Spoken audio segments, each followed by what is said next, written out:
Echoes of color.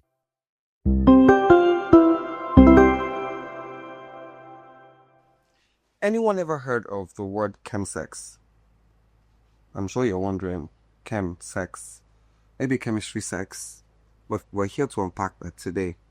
Today's edition, we're going to be talking about substance use within the Nigerian queer sexual spaces. And I have two doctors here with me who will be assisting in unpacking this mystery called chemsex. So I'm going to go to them and have them introduce themselves. Please, Dr. Kachi, please introduce yourself and tell us a little about yourself and Taye as well. Good afternoon. My name is Onyedika Nwafor and I'm a psychologist. Thank you. Okay, hello everyone. My name is Taye. I'm the sexual and reproductive health physician at the International Center for Advocacy on Right to Health. Great, thank you very much. So now, just for starters, what do we understand as the word chemsex? Okay, chemsex is basically the use of recreational substances and drugs during sexual activity, usually to enhance or to make it feel better, per se. Usually, Isn't it drugs already? there are always levels. People feel there are always levels. So usually the drugs in our own Nigerian context, the drug is crystal methamphetamine, known as ice, and other drugs like squishes, which is like a cocktail of different substances. Molly, which is the street name for MDMA, and other drugs too are used. Do you know when I used to hear MDMA, or is it MDNA? I used to think it was Madonna. No, MDMA is Molly. I used to think it was Madonna. Yeah. So, because I'm a big fan of Madonna. So when I hear MDNA, because she had an MDNA tour way back when. And so whenever I think she named it after the drug. I think she named it after the drug. Are you serious? Yes. Oh, wow. Wow, talk about an epiphany. All right, so thank you very much, Dr. Taye. Mr. Kachi, okay. What are your opinion on thoughts on chemsex? So chemsex is just like the name, chemical sex. It's what's it called? Chemsex is a practice where people use drugs to enhance their sexual pleasure, the euphoria and all that. And they make use of mate, eyes, and they also make use of TM, that's tramadol, and the likes of it. Weed is also included. Are you sure? Yes, Laos and the rest. Okay, so let's get something straight. It's not, is it a disease specific to a particular community or is it a general human issue? It's a general human issue. From the beginning of time, people have always used drugs to enhance sexual activity. In the probably maybe ancient days, medieval era, it was opium that was used, or other stick opium and all. There was a perfume called opium, right? Yeah, a perfume called opium. But opium was is a drug, yes. Okay. So it's something that has always been. But chemsex is like a recent trend, and it's a worldwide trend. It's not just peculiar to Nigeria, but it's also kind of peculiar among queer people right now. So that's why it's a major issue. Okay, so now we've touched on that subject, queer community. How does chemsex and the queer community relate? Because we're here talking about it. Obviously, there's a problem somewhere. So how do these two communities, what's the correlation and how does it adversely affect Black community? Okay, for that, it's because the reason is most times queer people, they go through stigmatization and some of them depression and all that, so they are likely to be addicted to these drugs. And when after being addicted to these drugs, they try to have sex with it and find out that the pleasure is heightened, they get more pleasure with it before they start engaging in it. And then also in terms of social bonding, where you get people that your friends are all doing this and you're not, you're like the odd one. So definitely you would want to. You can't beat them. Yes, you join them. So you would want to try out. Okay, let me just try and see how it feels. And of course, it feels good. Now the brain works somehow. You would want to do it again and again, and before you become addicted, because the brain is also looking for pleasure. So once the pleasure is always high, they always want to do it. Oh wow! Great. Dr. Taye, do you have anything to say about that? Yeah, it's just in addition to what he has said, because of the peculiar position of queer people in, let's say, the Nigerian context, discrimination, stigma, there is higher chances of social isolation, and these things, the drug use that is still with sex, can be a form of coping mechanism. Sure. Yeah, it can be a form of coping mechanism, and if one person gets into it, and there's always also another aspect of peer pressure. Like, I'm into this, my social partners have to be into it. Before you know, it's something that has spread, and then leads to a myriad of other issues that are also peculiar to queer people too. So I would just, because both of you said both amazing things, I would like to pick on so many things, but one word that stuck out for me was the word stigma. So would you say, based on the repressive nature of the country and the laws that exist and prohibit people, it's kind of forced the community into certain, like, indulging, like you said, social isolation, peer pressure, and the likes of that? Would you say this elements have heightened the possibility or the high chance of a community member indulging? Yes, for sure. Because stigma and discrimination leads to social isolation, and when there's social isolation, you need a different outlets. You understand? You need a different outlets, because if someone is not welcome in mainstream spaces, they will need to create their own spaces. If there is no spaces that are welcoming to them, they might tend to extreme behaviors. You understand? So drug use is basically an escape, is a coping mechanism, and it leads to other issues too. Okay, great. So before we go further on that, because we need to talk about how we can actually address stigma without judging persons, it would be nice to also talk about the aspect of the mental, element to do with chemsex. How would you say chemsex affects the psychology of a person in terms of addiction, in terms of, uh, you know, basically everything to do with mental health? Okay. So how it affects is most times they already have underlying mental health issues like depression, the stigma and all that. So coming adding it to the chemsex and they become addicted to all this. Now if they also have any other issues, maybe it's medical issue, the drug is actually not good for them. So it affects their whole system. So would you say there's a high potential or possibility that a person who is like under ARVs now and also using drugs for sex, there can be some kind of negative interaction? Yeah, sure. You can never say, but there can be some drug interactions if we are going to the medical side. But also, someone that is struggling with depression, anxiety, is always susceptible to drug use as a form of escape and as a form of, self-therapy. And someone who is also a person living with HIV and AIDS, it also aggravates, their existing condition as it is if they practice or scam sex. Okay, great. So you both work with non-government organizations, right? Yeah. Can you just tell us a little bit of experiences that you've had in terms of first-hand, or would I say, human interaction of clients who have actually been victims or are victims, or whatever process that has to do with persons who come visibly to the space to seek help as a result of chemsex? Chemsex. Okay. Chemsex usually involves we've said it before, the use of recreational drugs during sexual activity. Most times these drugs were self-injected drugs.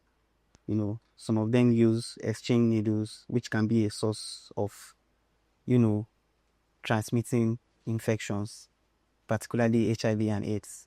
So yeah, we've had clients who had injuries, genital injuries, during episodes of chemsex, and clients who were also sexually assaulted during episodes of chemsex. So there are a variety of issues that can happen. So what about the mental health? With mental health aspect, we've had clients that came because they were addicted to the medicine.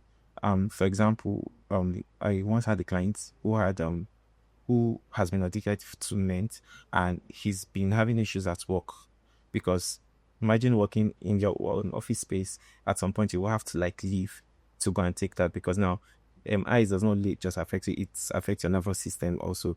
So because of that, you will not be able to coordinate yourself properly if you don't take it. So it's been a whole lot on him. Wow. So how then do we start creating spaces for us to have conversations like this? What do we think we need to do to, because at the end of the day, when we talk about stigma, we also have to talk about a non-judgmental space. So how do we talk about stigma without judging people? How do we ensure, because it's a two-way thing, if you realize. It's one thing for you to be queer within a space that is repressive. It's another thing for you to be addicted to any form of would I say drugs or chemical use. Based on everything we've talked about now, how do you marry this issue of stigma without judging persons, and how do we start creating spaces that enable us to have these conversations? First of all, I think is to admit that chemsex is a problem, and it's a problem that needs. Did you say it's a problem? Yeah, Why? I think chemsex is a problem of public health significance right now in Nigeria, not just even with the general populace. Great. You understand? There's a drug abuse epidemic in Nigeria right now. So it's to admit first of all that there's a problem, and then to first of all to engage local organizations that are that are equipped or that are experienced in dealing with these issues, and then trying to create discrete non-judgmental spaces like the way it is done with HIV and AIDS and one-stop shops of the past. And if you create these spaces and also engaging the government policy, training healthcare workers on how to use non-judgmental language and training them on stigma and discrimination against queer persons, I think then we can start to find a system to solve the problem. Great. Yeah, so I think we could start with the compassionate approach, whereby we try to make these people inclusive, make an environment safe for them. Because one is before they left that environment, they found that it was not safe, and it was in the bid of searching for safe spaces. That was how they got into this whole thing. So we could actually help them creating a safe environment for them, and also gathering people in terms of community support group, whereby you say, oh, we have a group of people who are going through the same thing, and then we get to like, okay, this is it, where we can share this and what's it called? We can share experiences, and we could share our experiences and also share the struggles, and then we have stories and success stories. I think that would also encourage each person who wants to live to be able to overcome that. Great, amazing. So if I hear both of you right, this is where intersectionality of issues come into play, right? Yeah. Meaning it's not a thing about this community, it's not a thing about that community, it's a thing about human beings who are seeking help and seeking assistance, right? Yes. So please tell us, what factors lead people into substance use in sexual settings? Okay, the factors is when we talk about the desire for enhanced sexual pleasure, whereby you take meth, and then after having sex, it's like the orgasm is high. Of course, you would want to try it again and again, and also social bonding, whereby and societal pressure. You have friends who are doing it, and you are the odd one left out. You would also want to try it out. What about you, Dr. Taye? Do you have any? It's just the main thing. That's what it does. Enhancements to enhance pleasure, and also as a form of bonding, like I said. And also there's the medical side of erectile dysfunction too. People use drugs to overcome that too. And so there's some other factors that might lead people to do that. Might be probably underlying mental health issues too. Okay, so if we're talking about substance abuse and how people get into it, we need to start talking about how we can create strategies for harm reduction. How do we converse around the issues of harm reduction, and what strategies do we need to take? Okay, harm reduction basically is just strategies that are put in place to reduce the negative effects of drug use generally. when it comes to harm reduction, as in a Nigerian context, it's something that is almost non-existent. I don't think there is, I've not even heard of a particular harm reduction policy from the Nigerian government. So, in this context that we're talking about now, I think the first step is to engage local organizations, equip them to try and solve this problem, and then creating discrete safe spaces that can be used as maybe harm reduction clinics, and also training healthcare workers so on harm reduction like strategies and policies, and also educating them on stigma and discrimination in healthcare spaces. And also, I think involving the government and trying to form policy for harm reduction, not just for the general populace, but for queer people too. Okay, great. So when we talk about the idea of chemsex becoming like an epidemic within the space, I think it's important for us to start drawing data to help our advocacy. Do you know of any systems, research, or project that is currently going on that is, looking towards generating that kind of information? There's really not a lot of research into chemsex in Nigeria, especially when it comes to queer spaces. There's not a lot, but there is the syndemic study, which is done in the ICA facility, and is funded by the University of Maryland, Baltimore. The syndemic study just tries to look at the intersectionality of drug use, discrimination, poverty with HIV and AIDS, HIV and AIDS treatment and prevention, and how all these factors limits or limits HIV and AIDS care. Okay, so currently this project is going on. Yes, it is. And how long is it going to be holding for before we get like a project and a research analysis? We don't know for now due to the I think the whole funding pause, the executive orders. So. Oh, the almighty executive. Yeah, it's freezing of funds. Okay, I'm sure that's a conversation that once we dive into, we will not leave here today because it is something that is currently, evading the spaces and preventing people from working or having the fullest extent of the work being implemented. Yeah. But I mean, lest we digress. So how do you think, when we talk about cultural factors, do you think that there are cultural factors that make chemsex more dangerous here? Yeah. The stigma from the society, the discrimination leads to people looking for safe spaces there and try to create down also rejections from family also, whereby if an individual, the family rejects them, of course they would want to create another family. That social bonding is always there. So when they do that, of course, whatever they see there, they would want to get involved too. That's cool. And also in the context of seeking help, the Nigerian attitude to drug abuse and people who abuse drugs generally is not ideal. So there is always this stigma attached to drug use, and that sometimes prevents people from seeking the help that they need. So if someone is into chemsex, it might not be able to open up and seek the help that he needs. So how then do we break these barriers? I know we talked about it earlier on, but not within the cultural and religious spaces. What can we do to ensure people? Because when I listened to this TED talk about addiction, and it says just the way you say it takes a village to raise a child, it takes a village to help an addict. Is this something that we can, create sensitization within the religious and cultural spaces? How?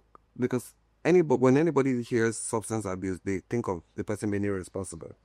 And we are definitely know that there are persons who are so-called upstanding within the society and, are drug users, regardless of their sexuality or wherever they are created or whatever it is that they represent. But within the square context, how do we start creating awareness to families, agencies that can, come together to help a person who has already been repressed? Psycho education can help, and also creating a safe space for open dialogue, whereby we educate local heads, and then we move down to the families and every other individual within the community space. At least I think when everyone knows about it, when there's proper education about this, and you will find out that more people would be more compassionate about it, and people would be more welcoming and ready to help someone who they find to be addicted or into the practice. Great. So, it's good to also look at the aspects of the consequences. Would I say consequences, or would I say long-term implications? Okay. Complications or Implications, the health implications. We listen, but we don't judge, and we're not judging. okay. So we would are you use saying, we use implications, right? implications of chemsex use? Yes. Uh, So what are the short term? What are the long term? I mean, this is the space for education. So I'm just going to be talking from the medical context. The most common implication associated with drug use, short term, is overdose. Overdose with all the different symptoms of different drug long term would overdose. result to overdose. No, overdose is something when you take too much at a particular time, and then leads to several medical effects. And overdose most times sometimes leads to death. And in the Nigerian context, there's not really a lot of attention paid to care for people who overdose on drugs. So overdose. I was going to say this, yeah, but Overdose, injuries, genital injuries, because when you're having sex under the influence of drugs, you lost all inhibition. It can be rough and all. There are genital injuries and accidents, needle injuries, exacerbation of current mental health issues. Someone that has, let's say, depression or anxiety, it can further be exacerbated by the use of drugs during sexual activity. Long-term effects. Long-term effects can be mental health issues like psychosis.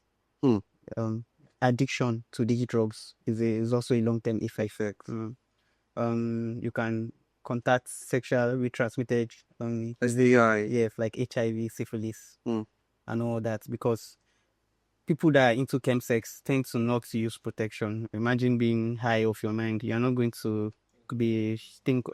think of that and other issues. I'll leave Mr. Kachi to talk about maybe the social effects. For social effects of chemsex, it leads to isolation. Of course, once you're always high, you would want to be on your own space in your mind and all that. So it leads to STI, like doctor has spoken earlier, because you would not be able to, you're not in your right senses to make use of protections and thereof. And also it leads to long-term mental illnesses, because someone who is addicted does not want to admit that he or she is addicted, and beneath that addiction we have depression, we have anxiety issues and thereof. So they are not going to come for treatment, nothing, because they feel, oh, the moment I say this, I'll feel better. I am out of that space. And so it keeps going and going. And okay. And some of these drugs also alter the brain chemistry and neurology too, physiology too. And there are also other effects, like people that take ice, they are at risk of bleeding in the brain. So that can happen spontaneously during a chemsex episode or this session. balances. Okay, great. So we're touching on stigma when we talk about support and recovery. How do we marry these things together in terms of what should support look like, what should recovery look like, and in terms of destigmatizing, would I say ex-addicts, or would I say persons who were addicted to drugs? How do we destigmatize that aspect from these individuals? Because it's one thing for you to have somebody go sober, it's another thing for people to know, and it's another thing for people to want to create spaces that can help them. Say, for instance, I know you're an addict. I'm not going to hire you to come and work in my space so that when you make small money, now you can go and do your thing again. You know, there's always that stigma associated with drug users. So what should support and recovery look like? Support usually it should start by creating a safe space for the person. creating a non-judgmental space and trying to address the underlying issues that might have led to the use of recreational drugs in the first place. So there's so many layers. It could be due to laws, society, a broken social all isolation, kinds of trauma, discrimination. and those Addressing things those, can be multiple at yes, to a person, right? yes, and just trying to give them the help they need, and also working towards recovery.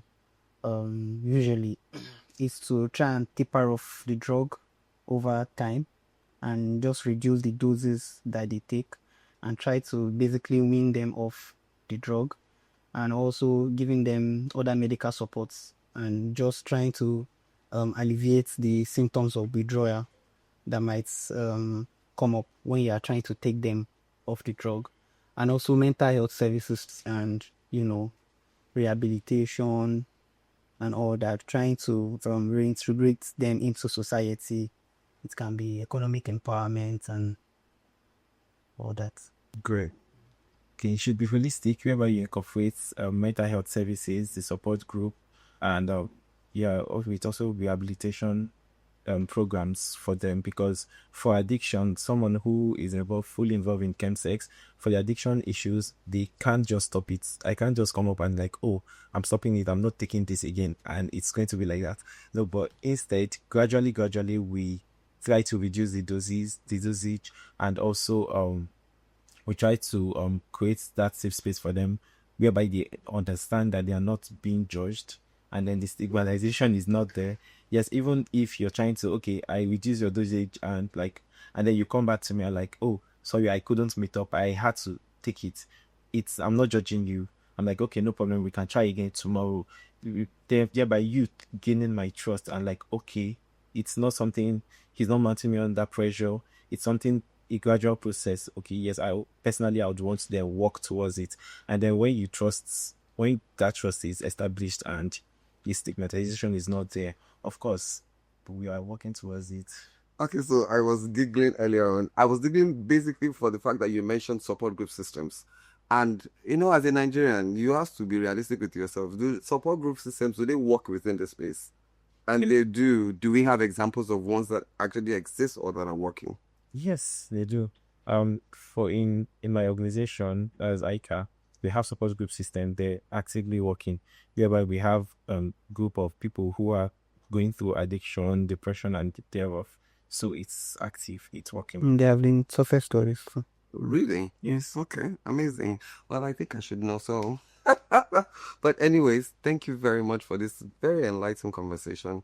It was it broadened my entire thought around chemsex, because it's always been something that everybody tries not to talk about, but it's a reality. Yeah. It's a human issue. It's our right to actually attend to persons, sexual minorities, in the same state that we would attend to members of the public, because they also deserve the same access, they also deserve the same care and support that the society is willing to give. So thank you for illustrating that. Thank you very much. One beautiful takeaway from this conversation is the project study you talked about, the systemic study, and the support group system that you talked about. Meaning support group systems actually work in Nigeria. Who would have thought that? Because, I access mental health care. I have a therapist and everything, and I have sessions with them. But I don't think we've ever talked about group sessions, which I think is always like a consensual thing. You also agree to be part of it. But the idea of having a group, maybe based on trauma groups and stuff like that, I don't think I've ever heard or experienced it. So it's really refreshing to hear that such things exist. This has been amazing.